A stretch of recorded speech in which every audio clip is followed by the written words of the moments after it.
Aj reci ono nešto ti je puno, kako se to ide posljedica puno?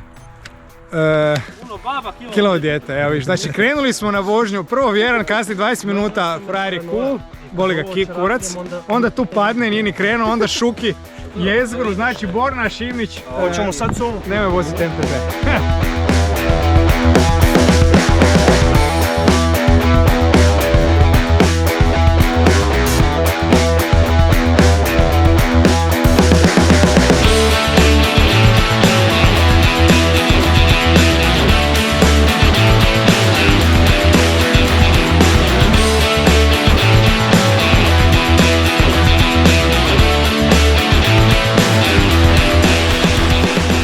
Evo nas na prvoj inauguracijskoj DBT MTB vožnji.